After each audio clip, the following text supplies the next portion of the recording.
Morning 3-4, Happy Hollisters, Chapter 5, A Funny Little Hat.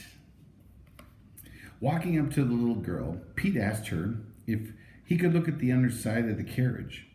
When she said he could, Pete turned it over. There, burned into the wood, were two initials, S.H. Sue Hollister, it was her doll carriage. As Pete set it upright, the little girl's older brother approached. "Where did you get this carriage?" Pete asked. "We got it this morning for my sister's birthday," the boy answered. "You bought it?" "Yes, at a second-hand store in town." Pete asked where the store was. When the boy gave him the address, Pete hurried off toward the center of Shoreham. The second-hand shop was only a block from the trading post. Pete walked in and introduced himself to the stout proprietor. That means like big, stout. "And what can I do for you, Sonny?" the man asked. Pete told him about the empty van and how he had discovered Sue's stolen doll carriage. "Oh dear," the man said, "this is terrible. If I had known it was stolen, I never would have bought it." "Well, who sold it to you?" Pete asked. The shopkeeper said he had purchased the carriage from a stranger who was dressed in a rather, rough clothes. "What did he look like?" Pete asked. The storekeeper scratched his head. "Well, the only thing I can remember about him was that he wore a funny little hat." "I guess you'll have to get the carriage back for my sister," Pete said. The storekeeper readily agreed. He kept on saying he was sorry as they went together to the home of the little girl. When they reached the house, the second-hand man rang the bell and the little girl's mother appeared. Pete spoke to her. "My sister's doll carriage was sold to you by mistake," he said. At first, the woman did not know what he was talking about. Then the man explained that he had bought a stolen carriage and would have to return it to its rightful owner. The child's mother was reluctant to give the carriage, but when the dealer told her it was against the law to sell stolen goods, she readily accepted the money she had paid. "If I ever see that man again," said the shopkeeper in a threatening tone of voice, "I will tell the police." "And please let us know, too," Pete said. "He probably has our other things that were stolen from the van." Pete felt a little silly pushing a doll carriage along the street. He was even more embarrassed when he met Joey. "Ho ho!" Joey cried. "Baby Hollister plays with dolls." Pete flushed but went on. He pushed the carriage the rest of the way home. How happy Sue was to see it. "My dolly needs fresh air," she said affectionately, running into the house to get Annie, the only doll she had now. Ricky, who was climbing a pear tree to see about building a tree hut, and Pam, who was watching him, came running to find out about the carriage. When Pete told his story, the children became excited and wanted to go find the man with the funny hat at once. But Mrs. Hollister said they must not wander around the town. After she had gone indoors, Pete said, "Pam, let's hunt for the treasure the fellows said might be hidden in our house." "Sure," she said eagerly. "But where?" "Well, it's probably somewhere along the secret staircase," Pete guessed. The two children got a flashlight, went to the cellar, and opened the door to the secret stairs. Using the light, they examined the stairway clear to the top and then down to the bottom again. "I guess there's nothing here," Pete said, discouraged. Pam leaned back against the wall to rest. As she did, her hand touched a tiny button concealed in the wall. There was a sound like a clicking of a little spring. "Oh!" Pam exclaimed, as the wall back of her began to move. "What's this?" Pete flashed his light on the wall. The small door had swung in toward the chimney. The children peered beyond. "It's a tiny room," Pam whispered. She and Pete explored the room, which was no larger than a small closet, and it had no windows.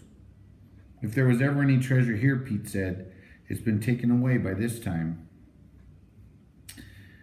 When they showed their discovery to the rest of the family, they too were baffled about the little room. What could it have been used for? After the Hollister family went to bed that night, everything was peaceful and quiet. Even Zip, who had chased frogs near the water's edge all day, he was sleeping soundly in the kitchen. But in the middle of the night, there came a strange sound. Zip was the first one to hear the faint but distant disturbing noise. He barked loudly and ran around the kitchen. Pete awakened and slipped into his father's room. Mr. Hollister was up. "Dad, do you suppose the person we saw at the window is making that noise?" "If he is," Mr. Hollister said grimly, "we are going to catch him." Together they hurried downstairs. Zip was still barking and scratching on the cellar door. Mr. Hollister opened it, switched on the light, and walked cautiously down the stairs, his son behind him. Nobody was in sight. The two looked in every possible hiding place. Then Mr. Hollister opened the door to the secret stair. While Pete peeked into the secret room, Mr. Hollister flashed his light and walked to the top floor. When he came down, he reported that no one was there either. Then Pete tried the cellar door, which led into the yard. It was locked, but there was something very strange about it. "Look, Dad," he called. Mr. Hollister came over. "The door is locked, but the key is on the outside," Pete exclaimed. Somebody had been in the cellar. Whoever it was had left by the door and had locked it from the outside, probably to delay his pursuers. Mr. Hollister bolted the cellar door and left the door to the kitchen open so that Zip could take care of anybody who might come into the cellar. At breakfast, the other children were amazed to hear what had happened. "Well," Mr. Hollister said, he's a real live ghost, and he's going to be hard to catch. However, there's nothing we can do unless he returns." Later in the morning, Pam and Holly went down to the lakefront. "Let's go out in the rowboat," Holly suggested. "We mustn't go far," warned Pam. "Where are the oars?" "I'll get them," her sister offered and raced toward the garage. Soon she was back with the oars, and then they jumped into the boat. "Let me row," she asked. "Go ahead," said Pam, "but only in shallow water, Mother said." Pam untied the rope which held the boat to the dock, and they shoved off. Holly was not very skillful at rowing and splashed the oars up and down. Pam had to keep dodging so the water from them would not soak her. Before they knew it, the girls were in deeper water. Well, there they are.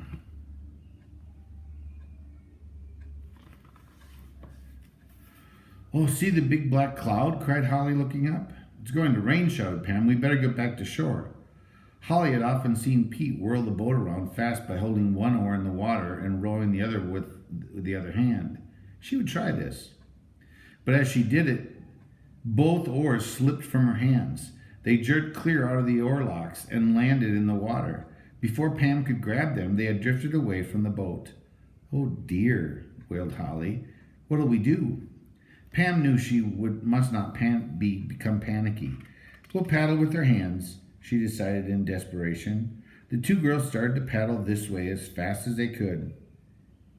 But by this time, the strong wind had begun, moving the boat farther and farther from the shore. The girls cried for help, but their voices were lost in the strong gale. Soon they were in the middle of the lake, with white caps slapping at the side of the boat. Then the shore of Blackberry Island came into sight. The wind was blowing them right toward it. When the rowboat touched the shore, Pam hopped out and helped Holly up to the pebbly beach. "Oh, I'm glad we're here," said Holly with a sigh of relief. "But how will we get home?" "Just wait for somebody to come and rescue us," Pam said hopefully. After a slight sprinkle of rain, the storm cloud passed over and the wind died down. Pam took Holly's hand and they walked along the shore together. "Do you suppose anybody lives here?" Holly asked her sister. "Daddy said there used to be a farmhouse on this island once," Pam replied, "but nobody lives in it now." "Somebody's been here today," Holly said. "Look." She pointed to a group of loose stones in the sand. It was a crude fireplace with a few blackened embers. There was still warmth in them. As Pam stared in wonder, she made a startling discovery. Alongside the campfire, half torn and soaked with water, was a picture of the Hollisters' house. "It's just like the one the real estate man sent Daddy," Holly said. "How did it get here?" Pam said perhaps the real estate man had come here on a picnic and dropped it. She put the picture in her pocket. It was not long before Holly forgot that they were stranded on Blackberry Island, because she became interested in the beautiful pebbles on the beach. Some were white with pink candy-striped lines in them. "They kind of look like Easter eggs," Holly cried in delight. She scooped up a dozen of them. "I'm going to take these home to Mother." Pam said nothing, but she was beginning to worry. No one was in sight on the lake. Holly wandered off to gather more stones.